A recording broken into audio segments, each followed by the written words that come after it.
There's that story of the tourist that went to visit the rabbi, and all that the rabbi had in his room was a bed, a table, a few books, and a chair. And the tourist asks the rabbi, "Is this your house? Is this your home?" And the rabbi says to the tourist, "Who builds a house on a bridge?" Okay? Who builds a house on a bridge? Like, his point was that our life on earth is a bridge from time to eternity. And we don't build houses on bridges. And that dialogue continues.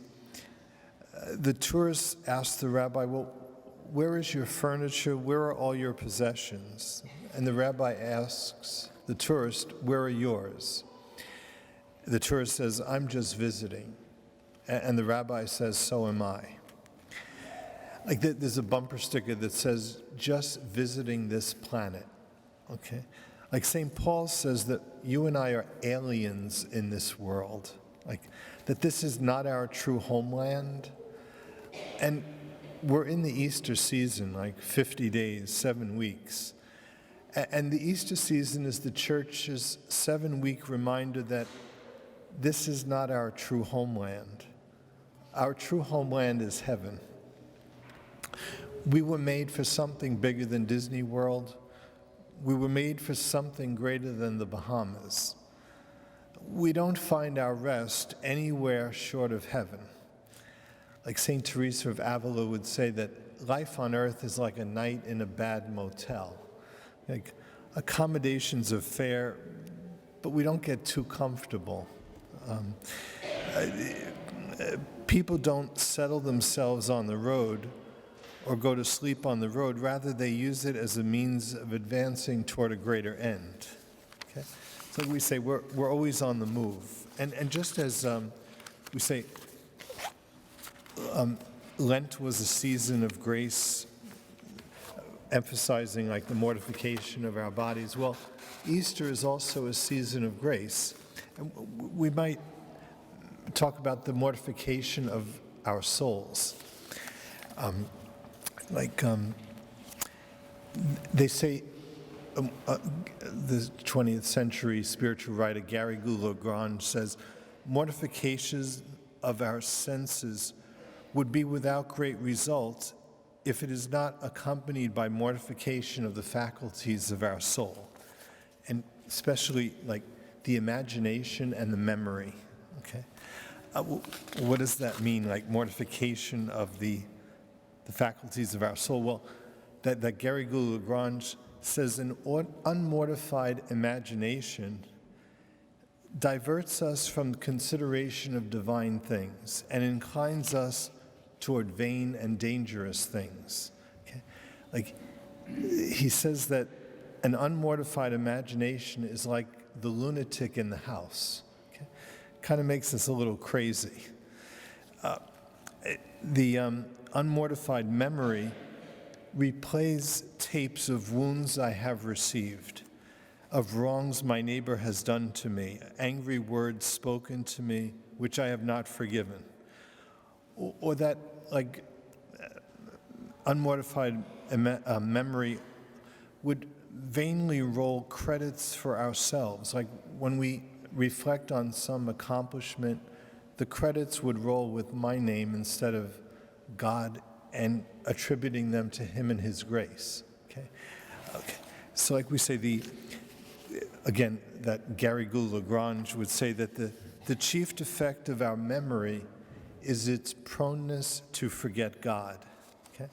It ends up in worry. It ends up, you name it, we worry about it. Okay?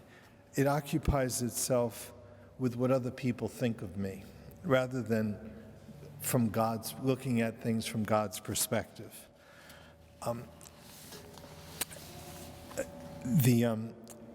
We say that unmortified memory causes me to be immersed in time rather than eternity.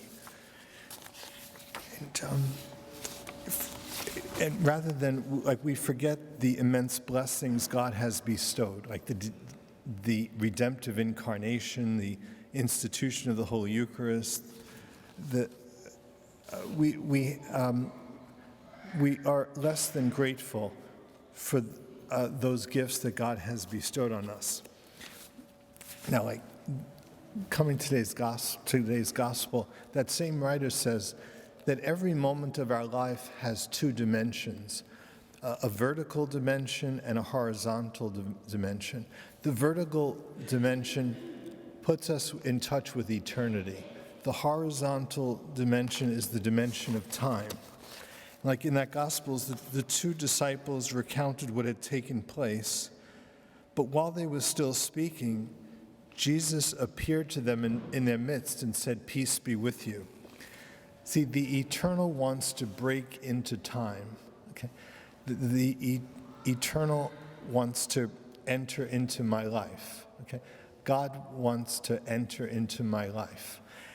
And so that vertical dimension, the eternal dimension, is the one that we need to be reminded of. Like, actually, church bells, they say in the old rite, the solemn commemoration of church bells, the gospel that was read was, "Martha, Martha, you are anxious and upset about many things.